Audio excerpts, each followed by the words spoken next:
And we're back live on the Dark Matter Digital Network and PSN Radio. This is Skywatchers Radio, and now we're live for the rest of this hour with our main guest, Mr. Scott Marlowe. Speak for yourself, Angel. I'm not live. I'm dead.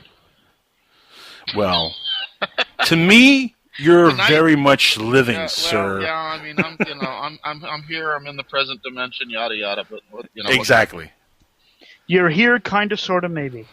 Yeah, exactly. And you're here. The latest scientific research, we're all a hologram anyway, right? Exactly. You're here in the known space and time universe somehow, some way. We've got you connected, and you're with us live. Thank you for being on here with us. My pleasure, as always. I've been looking forward to it. Been looking forward to having you on the show. And for the audience who might not be aware of what the Pangea Institute is, can you tell us a little bit about that first, starting off? Pangea is an educational service organization. We arrange classes and guest speakers and do all kinds of things like that there, and expeditions all over the world. We've got some top cryptozoologists and scientists who are Pangea fellows. Does that mean you know Bobo? No, God, no, please don't. I wish I knew Bobo, but anyway, go ahead. Yeah. Well, we do television. We've been on television, clearly. Mm-hmm. Okay. But we aren't on the hoax shows, nor are we on the, quote, money-making shows.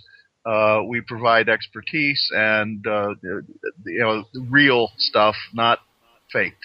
So, we would probably burn before we would even think about doing anything that wasn't real in terms of scientific research. So now I love the slogan for the company. We make learning an adventure. Yeah, that is really awesome. That's exactly what we do. Now that's exactly what science and cryptozoology and all this stuff should be. But you're absolutely right. There are a lot of hoaxers out there. And being somebody who studies cryptozoology and who teaches about it, how does that make you feel inside, knowing that there's so much of what is out there, what's been put out there, has been debunked and found to be, well, a hoax? Well, I mean, it doesn't really do the people who do serious work any good. Yes, it raises awareness, which is about its only saving grace, but the awareness that it raises is the idea in the public's mind that everything we do is nonsense, and that obviously does not help. Well, the question Agreed. is Yep. what you do obviously lends to the legitimacy of the phenomenon, but my question then is that what is there a bigger ratio of, phonies or legits? Phonies. And that's a sad reality, Alan. And well, I mean, look, first you've got people out there that now that television has turned it into a joke, a la the program that you were alluding to earlier that I won't even give the credibility of naming. Okay. In any event, you've got people now that are creating or trying to craft hoaxes for the exclusive purpose of attracting the television people. Very true. Yeah. To their neighborhood so that they can get their 15 minutes of fame. Mm-hmm. That's it's like a psychotic thing that's going on in this country. Let's just say that they're history. Fame. No, but it's like this is like a crazy. I don't know. You can call it a mental disorder in this country where people just are like whoring for fame. There's so much that everybody just wants to be famous for something, whether it's for ufology, cryptozoology, for transitioning into a woman, whatever your thing is. People just want to have fame, and like fame is so important. Is it really that important? No, it's not. It isn't. Dude, it's a two-edged sword anyway. Well, we're the ones who are on the radio talking, so are we also looking for that fame? No, I'm actually looking for the truth. All right. Well, Good there answer. you go. The truth is out there. Correct. That's great. But the problem is you got to dig for it, and too many people are not into the digging. What they want to do is get a soundbite and have somebody else do all the work. That's very true. Yep. Which is fine up to a point, but then at least go buy a book, learn something. Don't expect that you're going to get it on the internet, because what you're going to get on the internet is largely nonsense. Very true. Unless especially you really YouTube. know your source. But spend a day on Facebook and look at the absolute absurdity of some of the stuff people post. Do we have to? No. Scott, let me ask you, Scott. What kind of research do you guys do when it comes to Bigfoot? I mean, how do you go about researching? And has anybody at the Institute come across a Bigfoot? Well, yeah, I have 3 times. Okay, so you could end that argument whether Bigfoot is real or not because you've seen Bigfoot. Well, since you're in Florida, am I assuming that you did see it in Florida? Yes, I've seen it in Florida and twice in Texas. Okay. But you've got to understand a whole bunch of things. First of all, the classic Bigfoot Sasquatch creature, I don't think that and the swamp ape, which is what I've seen, are the same species. I think they're 2 different kinds of Bigfoot. Now, there are others around the world, and one of our newest Pangea fellows, Adam Davies, has done a considerable amount of work in Sumatra on the orang pendek, which is another form of the creature. And, Adam has done some really fine work. Ken Gerhardt has done quite a bit of work. He's also a fellow based in Texas, and he's had his own experiences with the sesamite from Central America and all of that. So, I mean... Now, hang on one second. I've heard of the orang pendek as well as the skunk ape. Now, what is a sesamite? It's a Central American version of a Bigfoot creature. Okay. How far back in history are there sightings for this thing? Well, they go back a long way. If you look at my book, Bigfoot and Art History, I've demonstrated that there are, although I grant you some of it's equivocal, but there are even cave paintings of these animals going back 50,000 years. Really? So it's absolutely not just a modern myth. It's been around for a long time. The first. So my question. Hold on. So my question though, Scott, is why has not one been found and taken to a place where it could be verified? For some reason, they just doesn't work out that way. Now there are many accounts where something like that has happened, like Zena in the Republic of Georgia, formerly Russia. Okay. At the turn of the century, where it actually lived in the town. But it wasn't documented in a scientific way, so nobody knows for sure what's going on and what went on back then. We don't know if some of these accounts are true, but based on the artwork that I've discovered, I suspect a lot of these things are misidentification of a human being with a disease, if you want to call it that, or a condition known as hypertrichosis, which makes them excessively hairy. There's also evidence in the genetic makeup that all these clean-shaven, looking like they just used a Gillette Atra reconstructions of relic humans or hominins were not anything of the kind. They were hairy as hell. And therefore, Dr. Meldrum might be correct. These things might be some kind of evolutionary throwback that has managed to survive, meaning, of course, that the human species that we are, which is Homo sapiens sapiens, are not the only humans living on the planet. We just don't know. And now, we know for a fact that at one time there was more than one human species living on the planet at the same time. Right. At least that's what science is alluding to. The last decade, anyway. Do we? I mean, what do you think when you hear people who talk about Bigfoot and throw him in the UFO field as possible aliens? How does that work out in your mind? I honestly don't think that the Greys keep Bigfoot as a little pet. Well, he could be a big pet. Maybe it's kind of reverse for them. We have small pets. Obviously, if it's hairy, you can call it fluffy. If there is any connection whatsoever. And that's a huge if, because if you go down to Pumapunku or you go down to Tiwanaku and you go through the hall there where it has all of the faces, you don't see a Bigfoot face in the wall. You see a gray. You see every other human species or human type around the world on the wall. Well, how far back of? Let me ask you, how far back of an imagery of the human species do you see going back into Tiwanaku? Quite a bit. I mean, does it show Neanderthal?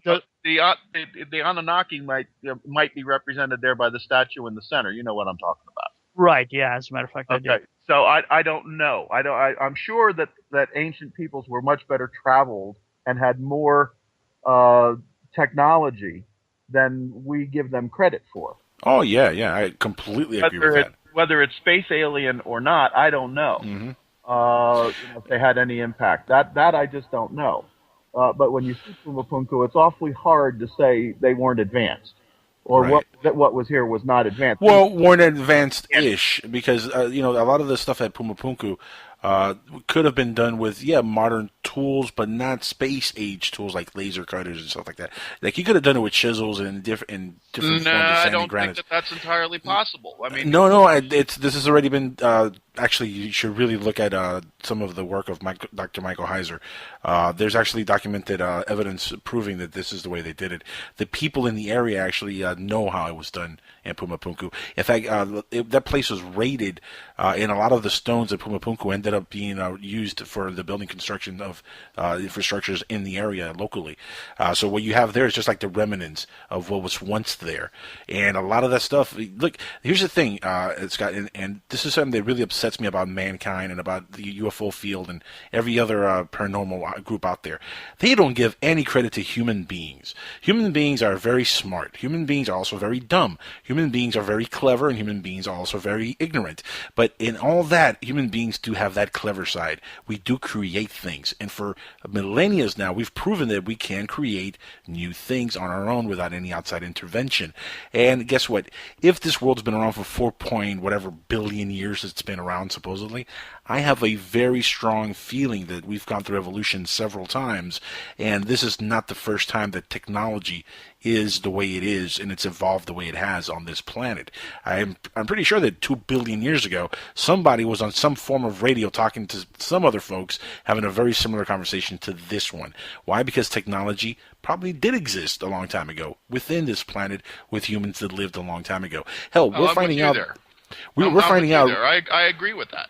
Yeah, we're finding out now that mankind is a lot older than a few thousand years, folks. So forget about what the Bible says about mankind being only a couple thousand years old. No. We're much, much older. Egyptians are 5,000 years ago, and that's nothing. That's a drop in the bucket in the time of this planet. Drop in the bucket. And evolution could have come and gone many times. And guess what? As Dr. Michio Kaku says, we're right now a type 0 civilization.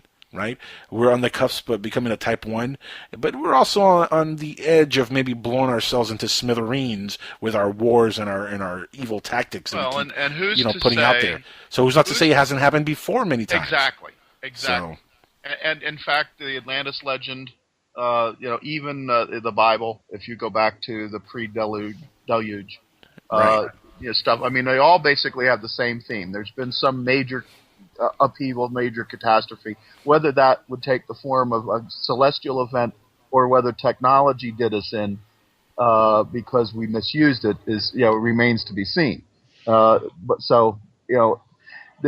there were any kind of extraterrestrial involvement in evolution, I would say that Bigfoot probably is what humans were before they started messing with the genome. It's that's a possibility. Yeah, that's very possible. But they could be that. They could be that. Necessarily mean it's a pet. Scott, no, I agree with that. Scott, here's the thing, though. Bigfoot could easily be the missing link between Homo erectus, God, don't use that word. Homo sapien, and... Don't use that word. There is no such thing as a missing link. You never know. No, I do know. I've studied anthropology. You never know. When you say link, it assumes that evolution is linear. It is not. It's multidimensional. It's like a missing link in a chain. There's no such thing. But there's no proof to multidimensional yet. There were parallel evolutions of several different types of humans, not necessarily having the same origins. But how can you call them human if they have different origins? Because of the features and the way that they're classified. Scott, hold on. But where's the proof to any of that? There's one I can point you to. Try looking at Mungo Man and the genome for it. Okay, this still doesn't prove any of that. Yeah, well, it proves that it's not out of Africa. Okay, all right, so it's not out of Africa. And now there's another that they're claiming in Siberia that apparently has the same basis, that it's not necessarily out of Africa. Okay, but we're talking about beings that lived on this planet, right? On this very Earth. How is that multidimensional? Because there is more than one lineage. No. I think Angel got you wrong there. He means, Angel, not multidimensional, but multifaceted. Not that's a different one. Right. Okay, that's different. When I talk about something that's linear is in one direction.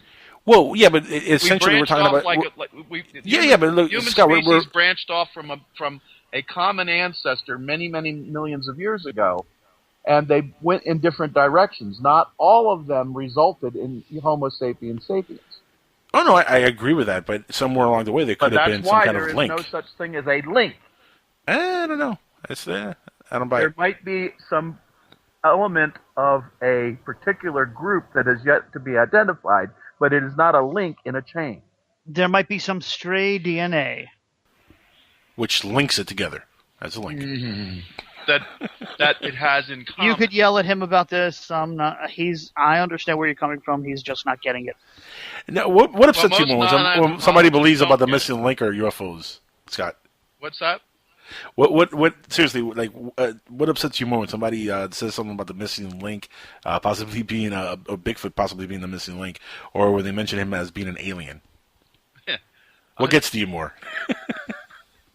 I guess that's a trick. Wait, hey, I'm having the intelligent conversation here with you. Yes, you are. So I don't necessarily buy either argument. First of all, I don't like blaming aliens for everything we can't explain. I agree with that. Rubbish. Well, I don't know. Do you have the hair to match the "it must be aliens"?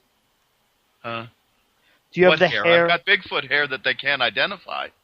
Wait a minute. Do you have something that has had a DNA sequence, an RNA sequence? And I've had hair samples that they cannot identify.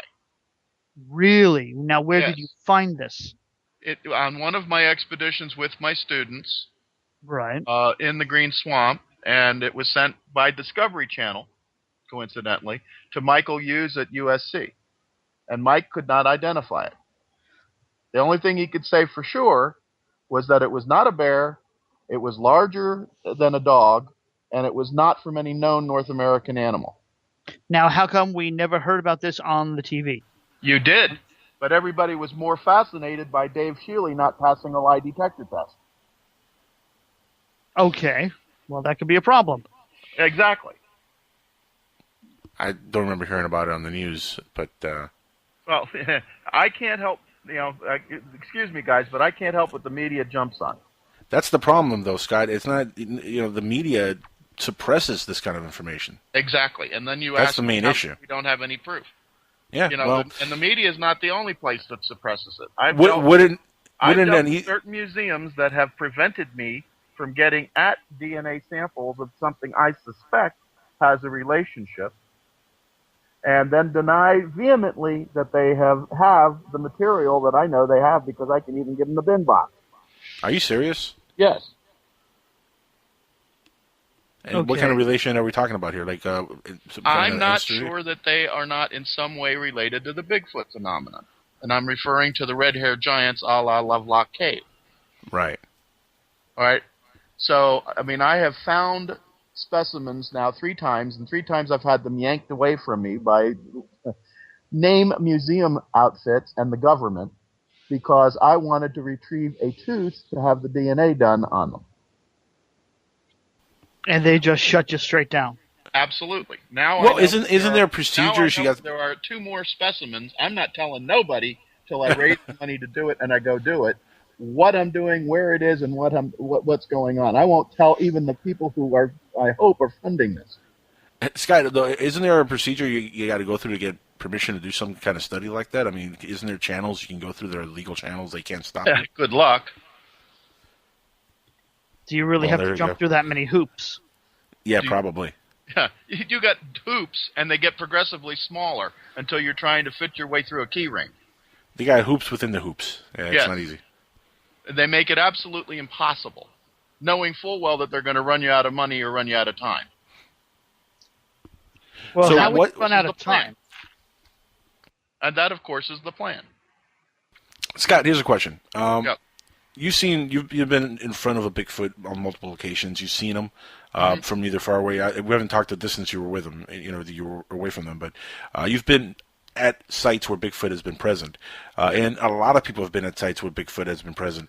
Okay, forget about somebody running up to one and putting a gun in its head and shooting it. How about just shooting some footage that is authentic? How come that hasn't come out yet? I mean, the internet is a big place. Because when it happens, it's so unexpected. By the time you get a camera, even a digital one, and you start it up and it gets charged up, and you pull it up to take a picture, it's too late. The thing's gone already. Yeah, but with GoPro cameras nowadays, you'd figure somebody just have something ready to go, immediately. Not even that. What about all the trail cams? Please don't go there. It's not that simple. It's absolutely not that simple. And beyond that, okay, I go bananas with these blurry photographs. I mean, motion blur is one thing, but these photographs that are deliberately blurred to hide the fact that it's a phony drives me up a damn wall. Yeah, like the Roswell slides. Camera out there that doesn't have a viable.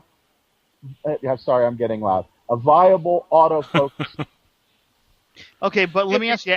Trail cams that everybody's using. Yeah. What about all the trail cams that are out there that nobody's caught anything on the trail cams? They have the back of somebody's head, a bear that has mange. I'm just wondering. Here's an interesting question: do you think the Bigfoot can see into the infrared spectrum so they actually see the lights of the trail cam? Yes. What makes you think that? Because some of the things that I've had experience with in the field, particularly with Chester Moore and Chris Stevens in Texas, indicates to me that they can see the active infrared. Not the passive, but the active. Which means it's throwing infrared light out. Now, it makes sense that they would be able to see in the dark because most of their activity is nocturnal. Right. So if you tell me that can't happen, it couldn't happen. Bullshit. I can tell you for a fact. Scott, we can't curse on the show, so please. Okay, sorry about that. Bullcrap. Bottom line is, look at the Chinese kid with blue eyes that can see in the dark and read perfectly. If it can happen to a human, it can happen to a Bigfoot. I don't know about this kid, but that sounds interesting to say the least. I have heard about the Chinese kid with the blue eyes who can read in the dark. I've seen the video on that. It's very interesting stuff, but it but could. Hang on. It could happen to video if it's in the dark. Well, no, they show him they show him with the lights on, dude. Oh, okay. I didn't know. You can see his eyes are blue, and he's Chinese. That doesn't come, easily. Blue, But he can read perfectly well in the dark, which means that he's seeing infrared. That's amazing. What more can I say about that? Well, not really. Look, animals have different vision than us. I mean, cats see in different spectrums of light. Yeah, exactly. So, I mean, it's not that far-fetched that a human or some other humanoid creature could be born with that kind of eyesight. It's not far-fetched at all. That's how evolution works. Right. If you need something, evolution favors what it is you need. Now, the question is, though, that Chinese kid, why would humans need that kind of eyesight? And is that a next step in our evolution, and he's just like the first? It could potentially be. I don't know. Mutation happens randomly, but if the mutation works for some reason, it's persistent. It becomes persistent. Yeah, but my question is that it's persistent in that lineage. It doesn't pop out somewhere else.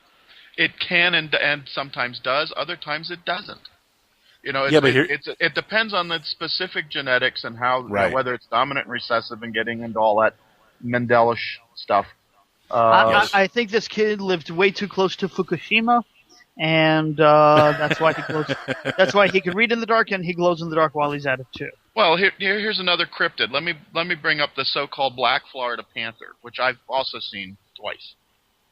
Okay. Okay. According to every biologist on the planet, Puma concolor cannot exist as a black melanistic species. I don't agree with them. Why? Because, number one, I've seen it.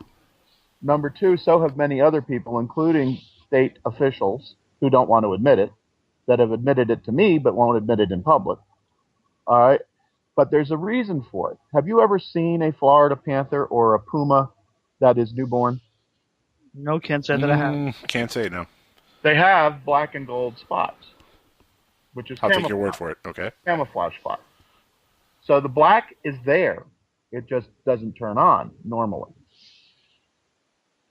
Interesting. So when you are down in the grassland savanna of Florida, i.e. the Everglades, and you need that golden coloration as camouflage, the golden color of the panther works beautifully. But because of habitat encroachment, they're now moving upstate. Many people say, no, they're not, but they are. I've seen them. I've seen them on the border between Alabama and Florida. I've seen them up in the Panhandle. I know they're there. Now, if you look at the swamps up there, you have cypress swamps. Cypress swamps are dark at the base of the trees. They're not golden, they're not grassy, they're not bright colored. What's going to stand out, the gold or the black? The black's obviously better camouflage.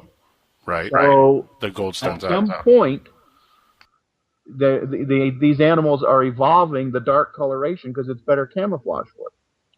I think they're just going to get into their predator costume and just, sneak up on us, and we're dead. Well, yeah, but they're visible. They're very easy to see when they're golden against a dark background. Well, you would think, unless they understand the concept of staying in the shadows. I'm sure they do, but nevertheless, they're still going to stand out more with a brighter coloration. All right, I'll give you that. So how often do you go on these excursions going hunting for all these cryptids? Well, we were just on one about 2-3 weeks ago. We were an animal that was reported as a sea monster, a la, I don't know if you ever saw the Monster Quest episode I did for them on History Channel with the Lake Worth sea monster. We had a similar one reported on the Choctawhatsuchi or whatever it is river. I can't even begin to get into some of those Indian pronunciations. Now, Alan, you're going to get us in trouble. Up on the river. So my son and I went up there, trying to do some research on it twice, and I've, concluded, as was pretty much the case in Fort Lauderdale or Palm Beach. Only there, we knew it was a seal. This particular instance, it's like the Normandy Nessie in Tampa, and it's just a manatee and a calf. Manatee calf. So that was all that I think it turned out to be. But this is the stuff I like to do. I want to solve the problem. I don't want to find a monster. Well, can't you do well? That's all well and good, but that's not the point. The point is I want to explain what people are seeing truthfully. Right. And if it turns out to be a monster, hey, that's the icing on the cake. Yeah, exactly. Yeah, so, I hear you. All these other people that are out there, the weekend warriors, they want to have an excuse to go out there and get drunk. So, naturally they want to go out and, find a monster so that they can, put on their He-Man act and, do the testosterone yell. But that's not what I'm. Woo! I caught me one. Yeah, exactly. Give me my Nobel Prize now, please. If that's what you're in this field for, you're in the wrong field. Get out. They want their 5 megabytes of fame. Whatever. I still say though that to get this field, to get a little bit more respect in the mainstream, it's going to take a body, or it's going to take some kind of hardcore evidence where it cannot be denied or made fun of. Well, that's even why if you get a body, somebody's going to deny it. They're going to claim it's been engineered. I mean, come on. Maybe not. People want a face. Look at the Hobbit. They're still arguing over whether it's some sort of human. Oh, okay. I thought you meant the movie. I was like, that's a terrible film. They're always going to argue if it doesn't fit. And with museums and people who have spent in power, who have spent a lifetime building a career on bad information, they don't want to see it go down the tubes.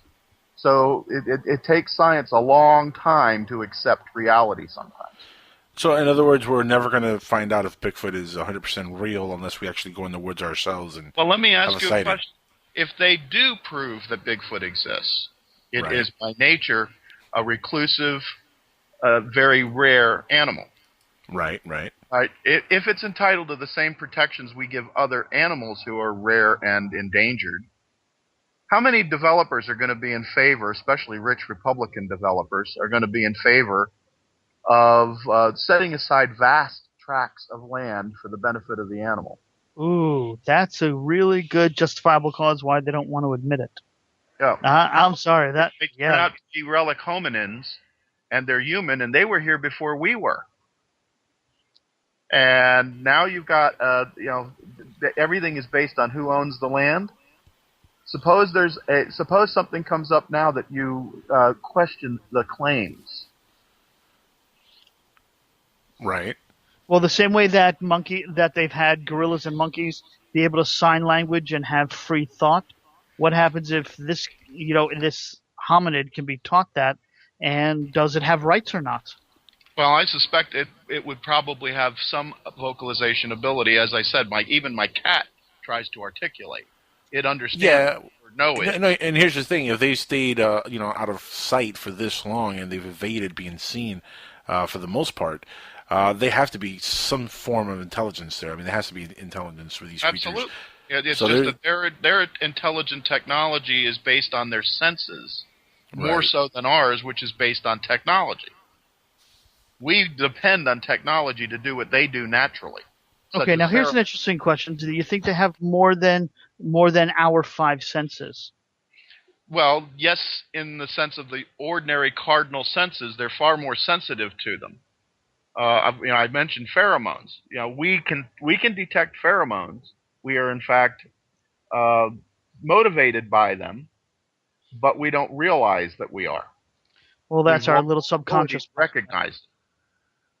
For example, I know that when you get that feeling you're being watched, that you can get, that comes from your hypothalamus sensing through the pheromones that there's an animal there, knowing it's there.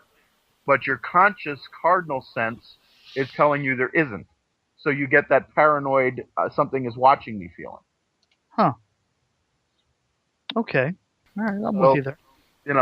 With an animal, they know something's there. They have no doubt of it. Very interesting. I must be broken because I don't feel my dog wings coming there. up. I mean, electroreception in a shark. That shark can be completely out of your visual range. That shark knows you're there. Well, yeah, it's a predator. Well, it can smell blood. What? How many half Miles a mile away? A drop of blood in a couple million gallons of water. Exactly. It's amazing. So, I mean, animals have sensory apparatus that we may have had at one time, may still have, but we just don't use it. And because it's fallen out of use, we're not as adept at it. In tune with it. Yeah, we're not in tune with our own natural skills. Interesting. Which makes sense. Makes sense. It does. Yeah, no, look, when technology evolves and the more technological we get, the less and less of our own natural technology, which our own built-in technology we're going to need. We tuned ourselves out to nature. Basically. Yeah, pretty much. Yeah. Another example of going back to what we were talking about before, certain knowledge gets lost. I'm absolutely certain I know how the Egyptians and ancient peoples moved these gigantic blocks of stone. Leverage. No. The force. They use the force. No. I would. Acoustical resonance. You're talking about the horns. Well, horns or whatever. I mean, you put something on it that resonates, a la what Tesla did with that building that's a famous legend, where he damn near brought the building down. Mm-hmm. Simply by vibrating the correct frequency. I don't know if that'll work with really large stones, though, to build a pyramid. Yes, I'm sure it does, because I believe that's exactly what the gentleman that built Coral Castle down in Miami did to move those gigantic blocks of stone there. Actually, they had a whole thing on that on the news a while back, with him using cantilevers and leverage and pulleys. Yeah, it was leverage. Yeah. I live right near the Coral Castle. Which, if you make the stone lighter by using resonance, you can do. Yeah, he didn't make it lighter by using resonance. No. He used cantilever systems and a whole bunch. Then why did he have all the electronics in his workshop that leads to a resonance or a resonator? I didn't happen to see that part. And what's the little black box that he kept putting on top of everything? I don't have a clue because I wasn't there, but you know. So I mean, I know that he used electricity. I know that he used some kind of an electrical device. Well, maybe to light the scenery while he was working with his leverage. Well, that doesn't explain the black box. It doesn't explain the rheostat that's in his lab. Well, might not, but I do know the lore. It has to do with leverage and, like Alan said here. Well, and that's fine. But then look at the Egyptians. You're going to tell me that the Dendera light wasn't a gas discharge tube? You're going to tell me that they didn't know what electricity was when the bag had battery? Have you heard of? Hold on. Have you heard of? I'm sure they had. I'm sure they knew about it. Yeah. Of course. Now, here's the thing. Have you heard of the inner ramp working theory now for the way the pyramids were built? Yes, I've heard about it. I mean, that actually makes perfect sense, and there's evidence within the pyramids themselves that this is how they did it. Within the entrances and the way the ramps go up. You can even see the scuff marks on the side where the ramps will be placed together. I mean, that is a very legit way of doing the pyramids, and a very easy way when you think about the complexity of building a pyramid. That's actually a very simplistic way of doing it, and it works. At least in theory, it works perfectly. And that's fine. But did that happen at Pumapunku with the H blocks? We never know. Yeah, I don't have an answer. Let me ask you: when you did go to Pumapunku, what hotel do you stay out there, or do you camp? I did the Pumapunku Inn. No, I didn't stay at a hotel. So you camped out, or what? No, I was with a family. Oh, okay. Oh, okay, cool. Is that like normal in Pumapunku? Like people stay with families in the local area? Or? Sometimes. I'm, as a matter of fact, I'm hoping that maybe this year, possibly next, before I get to the point that I can't handle the altitude. Before Nibiru shows up. I want to take my son down there because Robert would love to see that. Have you talked to the folks out there in Pumapunku about the coverage that their area is getting since the Ancient Aliens folks did their piece on there? Oh, well, I mean, every time something's on TV, the tourism goes up, so that's cool. But see, you would figure they would live up to that and say, "Yeah, the aliens did it. Come see our land." A lot of people aren't as into see our stones. getting their 10 minutes of fame or 15 minutes of fame as we are here. That's unfortunately an American phenomenon, and it is. And yeah. It just like I said, it's a psycho. It's just something how crazy is happening in this country. Narcissistic and histrionic Americans can be. I wonder if I can Airbnb Pumapunku.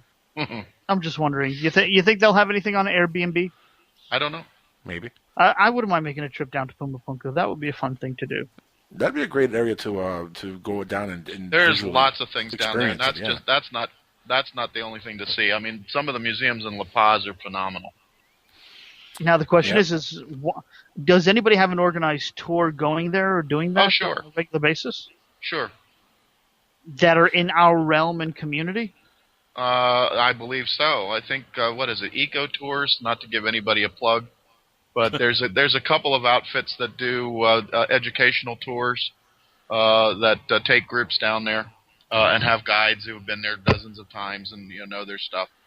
I mean, when I took Robert down to, we roughed it when I took Robert down to Cozumel to see some of the Mayan ruins and things that we were working with the Center for Mayan Studies in Miami. And had a wonderful time where we could do things because we were with that group that we wouldn't ordinarily get to do. People wouldn't ordinarily get to do. But I was fascinated when they showed me the burial stones that were coming up out of the ground from the excavation they were doing, and immediately recognized that some of the glyphs on the stones were not Mayan; they were Mende. Wow, no kidding. Yeah, that's very interesting. Now, here's an interesting question. West African traders, for those that don't know who the Mende were.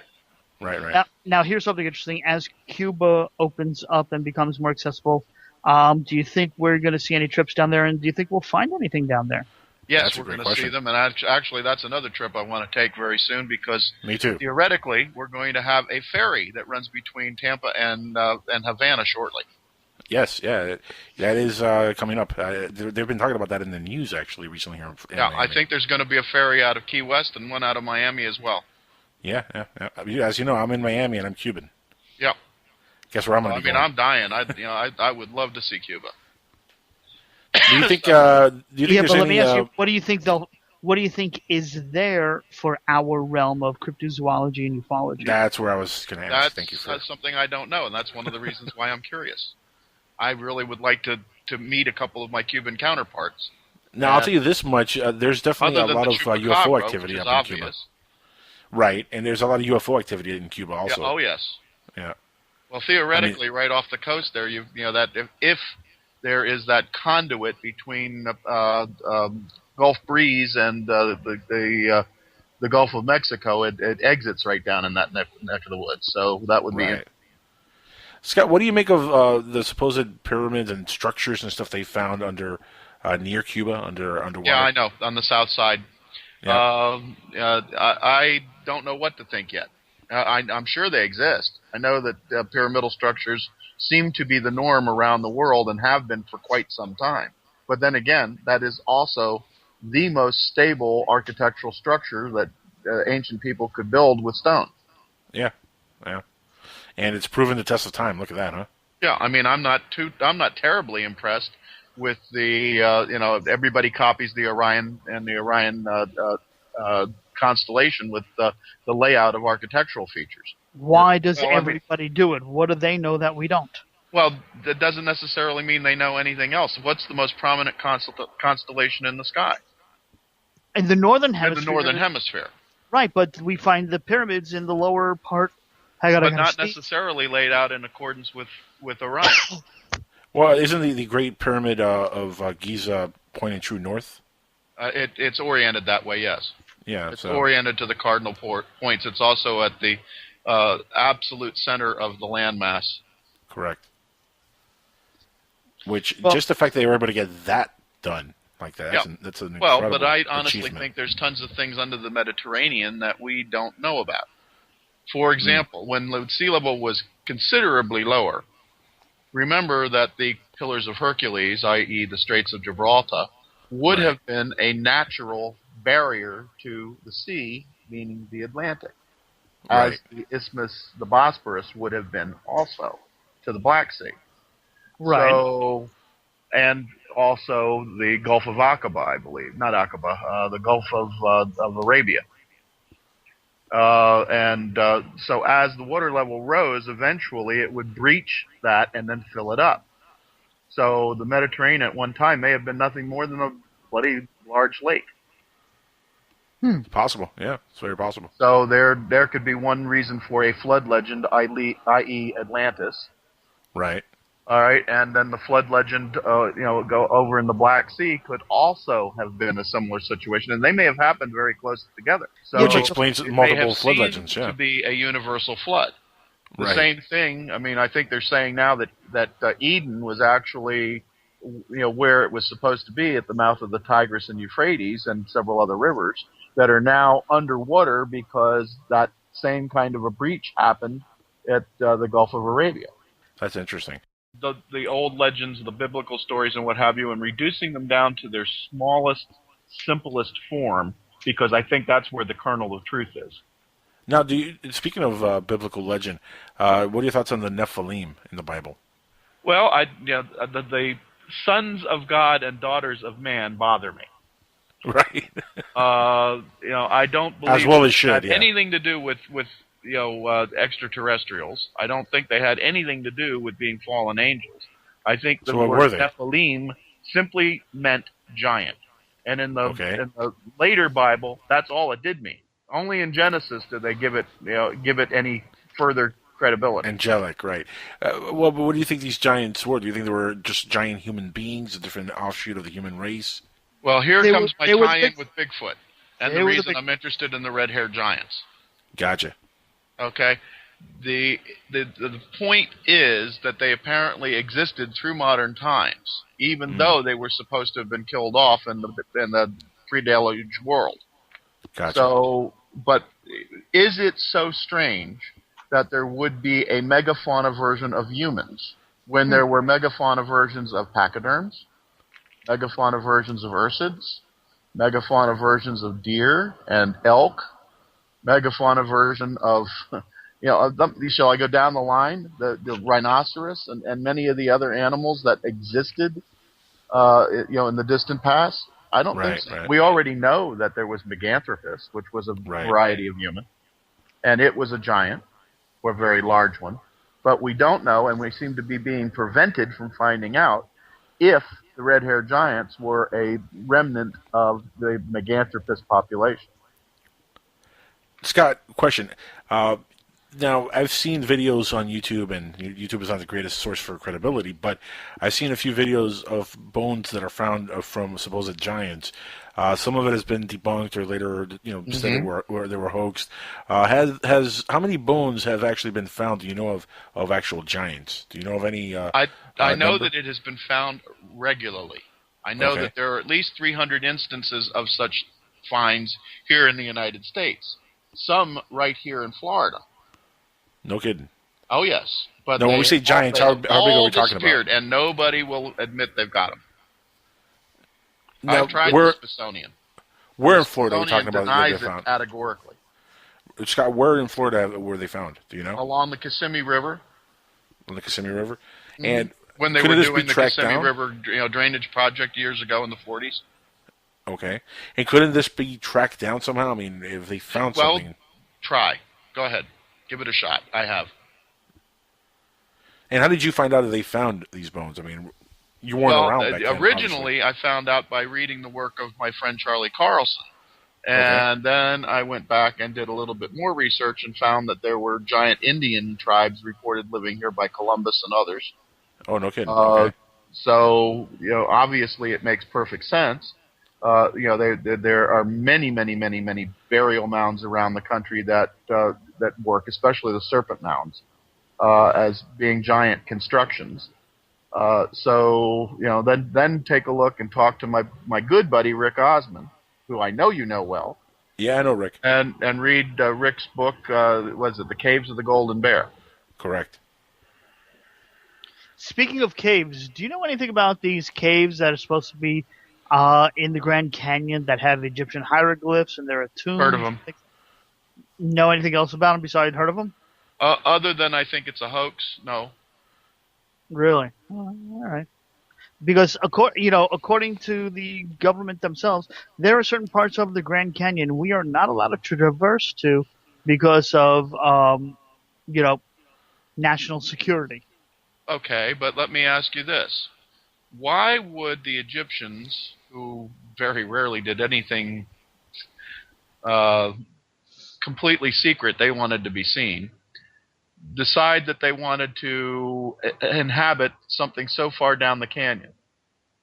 I'm just wondering if maybe they ended up coming here for mining gold or something.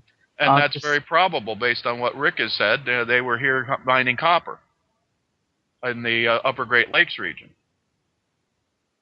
And we know that they were on the western coast of Australia. That's proven unequivocally now. Mm-hmm. So were they better traveled? Hell yeah. Or heck yeah. Heck, no, you can say hell. Hell is an acceptable word. That's fine. Well, it's a place. Okay. So they say. By the way, for those who don't know, Rick Osmond was actually a host on this very show years ago. Oh, really? Huh. On Skywatchers Radio. Yeah, he's one of the original. I'm jealous. Rick and I toured the country together, and it was one of the best times I've ever had doing book signings all over the place. And Rick is a fascinating guy. And his book, Caves of the Golden Bear, is an excellent book. I highly recommend it. Mm-hmm. But it delves into a lot of this, pre-Columbian exploration. Right. And he did a very good job of researching it. So, I would definitely put that on your reading list. Which there's not a whole lot of material out there to get to when you want to read about that subject. His book is very, very well put together. Scott, we're almost out of time here. I want you to give all the links out for everybody who's listening, so they can continue following your work, and give you a minute to go ahead and do that. Plug away. Yeah, well, Pangea Institute is easy. www.pangea, P-A-N-G-E-A, Institute, spelled out, run together, .us. That takes you to the Pangea website. Then for the summer camps that I'm doing with Hillsborough Community College, that is www.tampatraining.com, and you can look up the camps there on their website for their continuing education department. What else? I can't think of any others off the top of my head. But, my books are all on Amazon. Yep. And Barnes and How Noble. many books? How many books in total have you written now? By the way. Oh God, I think I got 12 out there now. Man, that's more books than I've read. That's crazy. Yeah, 3 of them are Bigfoot related. One of them is Cryptid Creatures of Florida, which now is in its 2nd edition and has 23 different cryptids you'll find here in Florida. And a little bit off the mark, but definitely within the realm of what my family does. I wrote a book on the origins of golf, which takes golf all the way back to the Egyptians, as opposed to just the Romans, which the United States Golf Association insists is where golf started. It didn't. The ball that they referred to, or the game they referred to as Paganica, was not a game. It was the name of a medicine ball. So they were wrong. Of course, they don't want to admit it. But in any case, a bit of a fascinating piece there. As I got a chance to put some other research to use. Hold on, did you say golf? Golf, Golf. My nephew Really? is Peter Uline, who was the first American to be named the Rookie of the Year by the European Golf Association. Oh wow, cool. Yeah, so Peter plays in the European Tour all the time. So Very cool. My family's been in golf since time immemorial.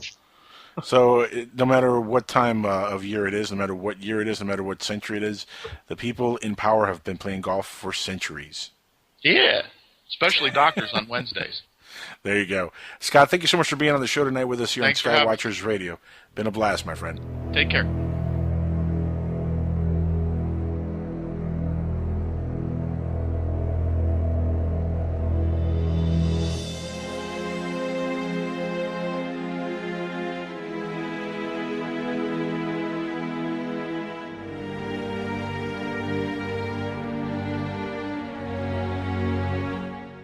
This live. Thank you for being on here with us. My pleasure. As always, I've been looking forward to it. Been looking forward to having you on the show. And for the audience who might not be aware of what the Pangea Institute is, can you tell us a little bit about that first, starting off? Pangea is an educational service organization. We arrange classes and guest speakers and do all kinds of things like that there. And expeditions all over the world. We've got some top cryptozoologists and scientists who are Pangea Fellows. Does that mean you know Bobo? No, God, no, please don't. I wish I knew Bobo, but anyway, go ahead. Yeah.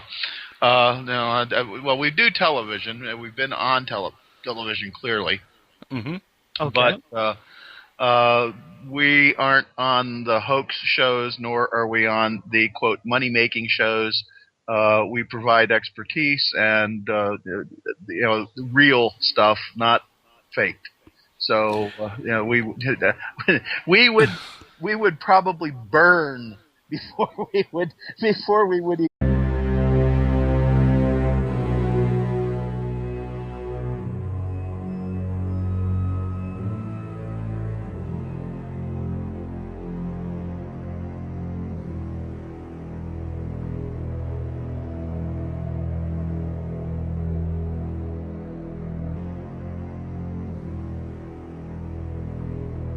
And we're back live on the Dark Matter Digital Network and PSN Radio. This is Skywatchers Radio, and now we are live for the rest of this hour with our main guest, Mr. Scott Marlowe.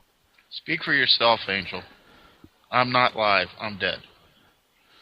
Well, to me, you're Tonight, very much living, sir. Yeah, I mean, I'm here. I'm in the present dimension. Yada yada. But Exactly. You're here, kind of, sort of, maybe. Yeah, exactly. And you're here. The latest scientific research, we're all a hologram anyway, right? Exactly. You're here in the known space and time universe somehow, some way. We've got you connected, and you're with it. It isn't. Dude, and it's a two-edged sword anyway. Well, we're the ones who are on the radio talking, so are we also looking for that fame? No, I'm actually looking for the truth. All right. Well, Good there answer. you go. The truth is out there. Correct. That's great. But the problem is you got to dig for it, and too many people are not into the digging. What they want to do is get a sound bite and have somebody else do all the work. That's very true. Yep. Which is fine up to a point, but then at least go buy a book, learn something. Don't expect that you're going to get it on the internet, because what you're going to get on the internet is largely nonsense. Very true. Unless especially you really YouTube. know your source. But spend a day on Facebook and look at the absolute absurdity of some of the stuff people post. Do we have to? No. Scott, let me ask you, Scott, what kind of research do you guys do when it comes to Bigfoot? I mean, how do you go about researching, and has anybody at the Institute come across a Bigfoot?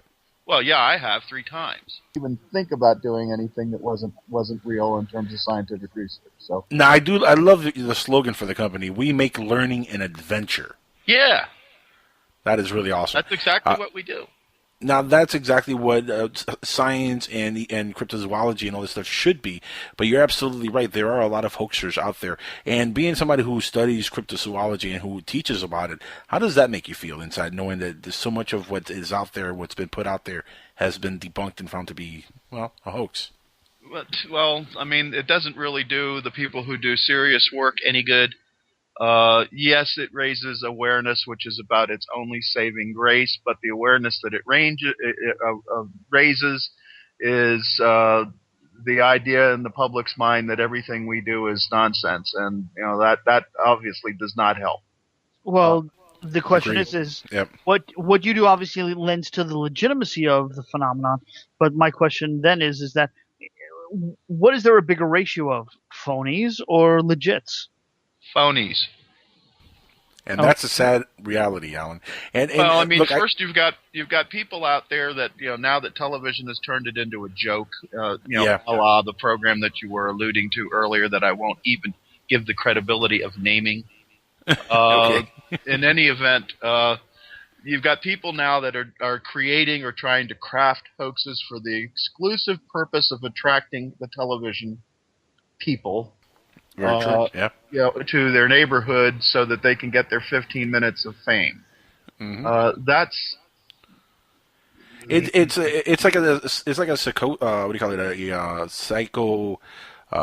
psychotic thing that's going on in this country. Let's just say that they're history. Fame. No, but it's like this is like a crazy. I don't know. You can call it a mental disorder in this country where people just are like whoring for fame. There's so much that everybody just wants to be famous for something, whether it's for ufology, cryptozoology, for transitioning into a woman, whatever your thing is. People just want to have fame, and like fame is so important. Is it really that important? No, it's not.